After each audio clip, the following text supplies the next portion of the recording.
Welcome students.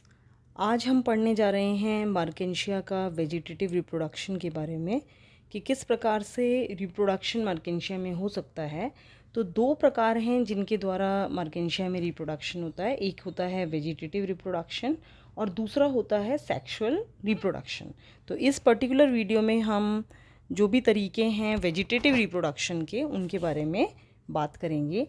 तो सबसे पहला जो तरीका है जिससे कि वेजिटेटिव रिप्रोडक्शन होता है मार्केंशिया में, वह है बाय गैमा। थ्रू गैमा जो है रिप्रोडक्शन हो सकता है।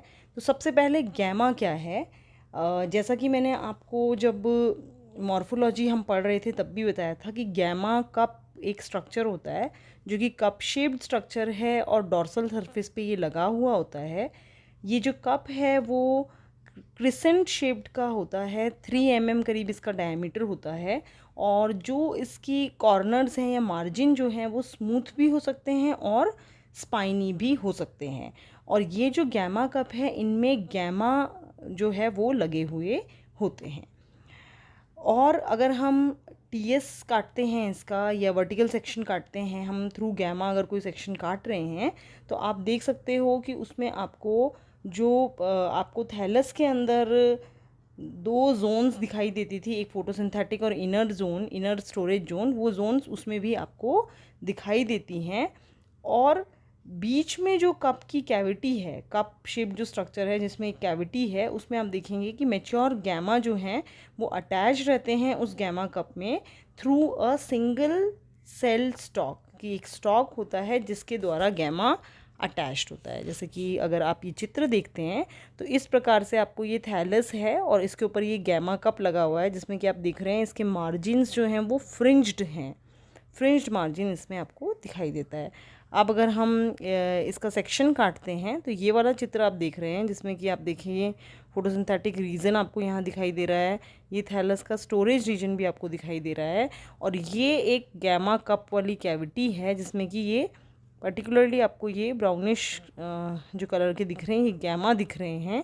और साथ ही साथ में इसमें छोटे छोटे हेयरी स्ट्रक्चर भी दिखाई दे रहे हैं जिसको कि हम म्यूसिलेजिनस हेयर के नाम से जानते हैं।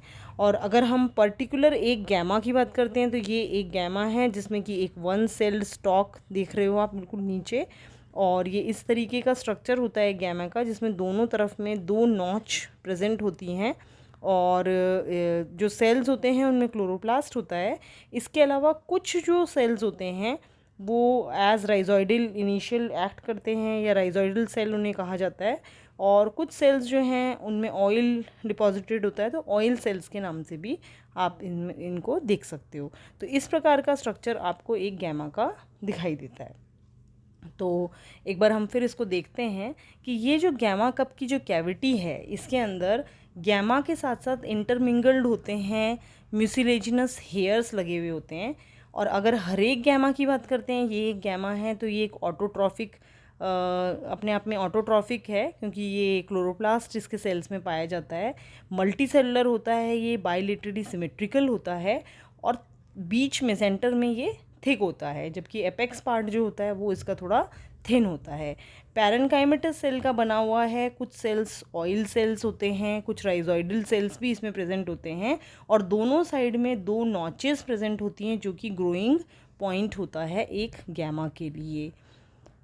अब आते हैं कि जो सेल्स होते हैं गैमा के वो उसमें क्लोरोप्लास्ट होता है, लेकिन जो राइजोइडल सेल्स होते हैं और ऑयल सेल्स होते हैं उनमें क्लोरोप्लास्ट नहीं पाया जाता। जो राइजोइडल सेल्स होते हैं वह कलरलेस होते हैं, साइज़ में थोड़े से बड़े होते हैं और जो ऑयल सेल्स होते हैं वो उनके अंदर ऑयल बॉडीज़ होती हैं इंस्टेड ऑफ क्लोरोप्लास्ट। अब आते हैं डिसिमिनेशन ऑफ गैमा कि गैमा किस प्रकार से गैमा कप से बाहर निकलते हैं और किस प्रकार से वो वेजिटेटिव रिप्रोडक्शन करते हैं। तो म्यूसिलेजिनस हेयर्स जो हमने आपको कहा था कि गैमा के साथ साथ गैमा कप में कुछ म्यूसिलेजिनस हेयर भी प्रेजेंट होते हैं, तो उनका काम होता है वाटर को एब्जॉर्ब करना और म्यूसिलेज सिक्रीट करना। तो जब वो वाटर एब्जॉर्ब करते हैं तो वो फूल जाते हैं और प्रेशर डालते हैं गैमा पे और जैसे ही गैमा पे प्रेशर पड़ता है वो गैमा जो है डिटैच हो जाता है, अलग हो जाता है गैमा कप से और प्रेशर के कारण वो बाहर निकल जाता है और काफ़ी दूर तक वो वाटर करंट की सहायता से काफ़ी दूर तक स्प्रेड हो सकता है। तो इस प्रकार से जो म्यूसिलेजिनस हेयर्स हैं उनका फंक्शन होता है in the dispersal of gemma, कि गैमा को किस प्रकार से गैमा कप से बाहर निकाला जाए, उसमें बहुत बड़ा रोल म्यूसिलेज हेयर का होता है, क्योंकि वो हेयर जो है वो वाटर एब्जॉर्ब करके फूलते हैं, प्रेशर एक्सर्ट करते हैं, गैमा पे प्रेशर लगता है और वो वहाँ से अलग हो जाता है गैमा कप में से और बाहर गिर जाता है। अब जैसे ही गैमा बाहर गिरता है और उसे सूटेबल इन्वायरमेंट जब मिलता है तो वो जर्मिनेट होता है और वो एक आप कह सकते हैं कि नया थैलस बनाने में सक्षम होता है। और उसके अंदर जो राइजॉइडल सेल्स हैं वो राइजॉइड बनाते हैं और जो ग्रोइंग पॉइंट हैं जो नॉचेस में, उन दोनों तरफ से थैलस जो है वो ऑपोजिट डायरेक्शन में बढ़ना शुरू करता है और पूरा का पूरा थैलस जनरेट कर लेते हैं वो, और राइजॉइडल सेल्स जो हैं वो वेंट्रल साइड में राइजॉइड्स बना लेते हैं। तो इस प्रकार से एक इंडिपेंडेंट स्ट्रक्चर या इंडिपेंडेंट एक थैलस बन जाता है with the help of a gemma. एक गैमा जो है एक पूरा थैलस बनाने में सक्षम होता है।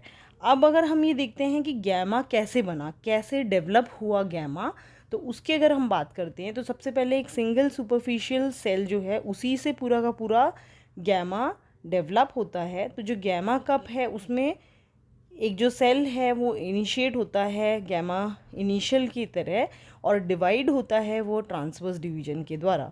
और जैसे ही ट्रांसवर्स डिवीजन होता है दो सेल बनते हैं।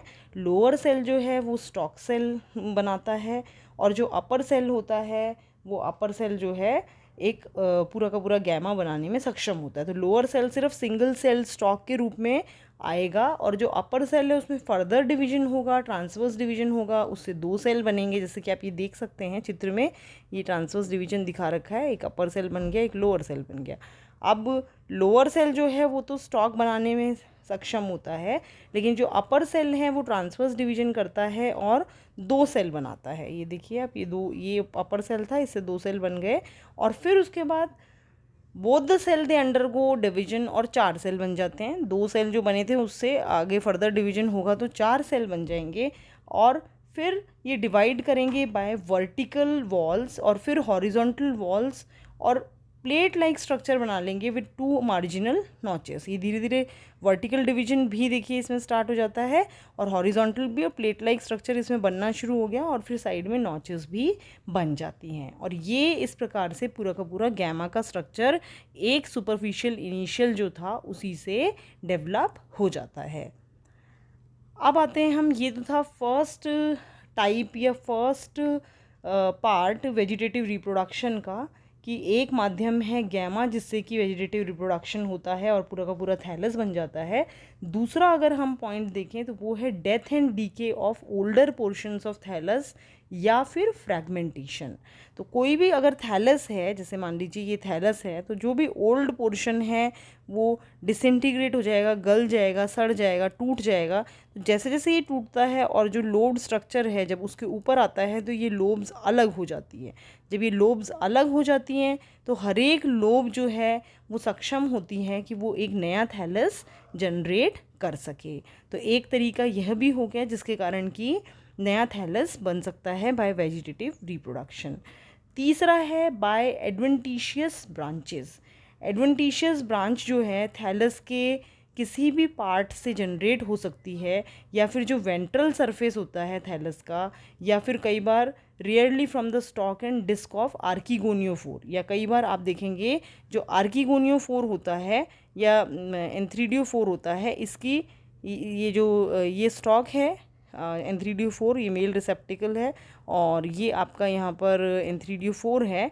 तो इनके द्वारा भी आप देख सकते हैं कि ये एडवेंटिशियस ब्रांचेस निकल गई हैं और इनसे भी पूरा का पूरा प्लांट जनरेट हो सकता है। जैसे कि फॉर एग्जांपल एम पामेटा जो है उसके अंदर ऐसा देखा गया है कि आर्किगोनियोफोर के ऊपर जो है एडवेंटिशियस ब्रांचेस फॉर्म होती हैं, और अगर वो एडवेंटिशियस ब्रांचेस डिटैच हो जाती हैं, अलग हो जाती हैं, तो वो नया प्लांट बनाने में सक्षम होती हैं।